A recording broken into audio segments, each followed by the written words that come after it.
Hello, everyone. Welcome to Anointed Lady TV, the home of news and politics. If it is your first time in this channel, you are highly welcome. Thank you so much for stopping by. And if you like what we do on this channel, hit on the subscribe button. Also put on the notification bell so you'll be notified by YouTube anytime we drop a new video. And if you are returning subscribers, thank you very much for always coming back to watch our videos. On this platform, we drop videos every day and we react to every video that come our way. And on this very video, I will be watching with you. And after watching, let's go to the comment section and drop our opinion constructively. Like our videos and also share our videos if possible. See you next time in my next video. This time around, being the fact that what we bargained for is not exactly what we are seeing now. In a scenario where the situation is getting tough in this manner, of course you should be expecting a lot of security challenge. People might not be of negative character, but with the way we are heading, it will lead some people to what they don't intend to do. Take for instance the issue of insecurity everywhere.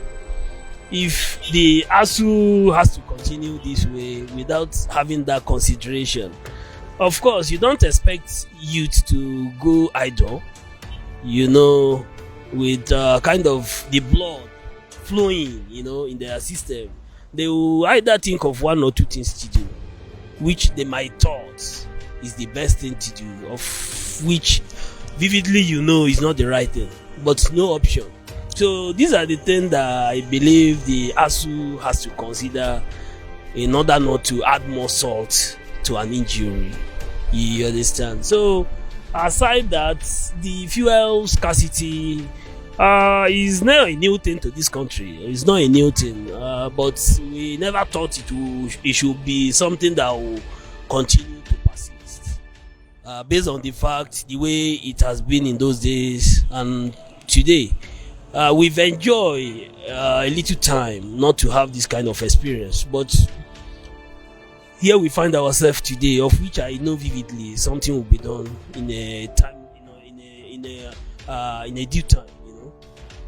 It's one problem too many.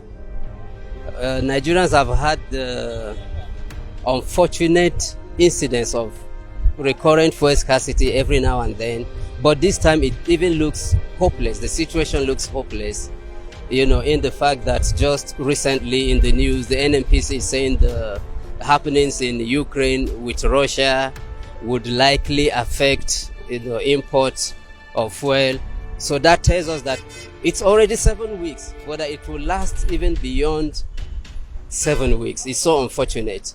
Well, I hope that government can come up to it with a permanent solution to this crisis, so that it's affecting a lot of things, affecting transportation. I have to take public transport today.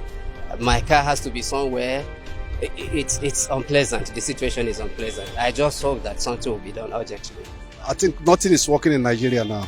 You see the fuel situation, the NNPC have made a promises that between now and the next 1 week they will bring out palliative or alternative measures, and it's already 2 weeks, still nothing is happening. The Minister of Petroleum is not even saying anything. Even the President, who is expected to address the nation, is interested in the Russian issue, leaving the Nigerian problem alone. So there is hunger, there is insecurity everywhere. Boko Haram is ravaging the northeast, not just the northeast, the whole Nigeria. If you go to the north central, there is problem. If you go to the east, you see the unknown government. Still, the government are not doing anything. You see the agitation in Nigeria from the west to the east. The east are talking of Biafra, the west are talking of Oduduwa.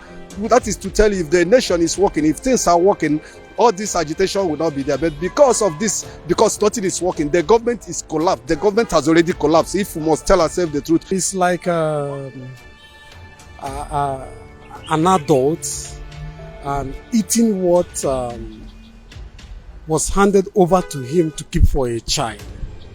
That is the case of Abakari. You know, we all expected a lot from him after the Evans case. You know, everybody was like this super cop, and all of a sudden, in our local dialect, we said the man just fall everybody's hand. So we didn't really know that he was more than what we were expecting him. You know, the case becomes a case of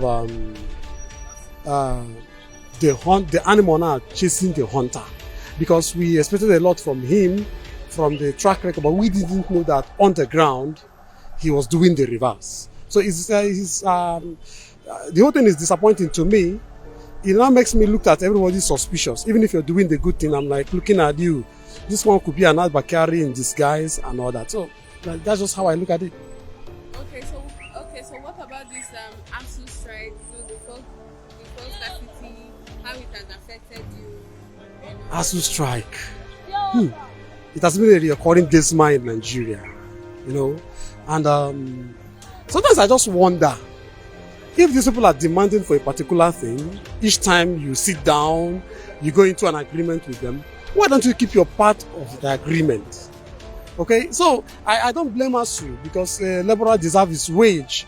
If I work for you, you should be able to pay me. I'm not justifying the lecturers and the teachers and whoever that is concerned, because they all lack in one way or the other. This is Nigeria. Everybody is failing. I'm failing, you are failing, we are all failing one way or the other. Parents are failing, students are failing, children are failing. So, but the federal government aspect is, why don't you do your part? Because you have the oversight function over ASUU.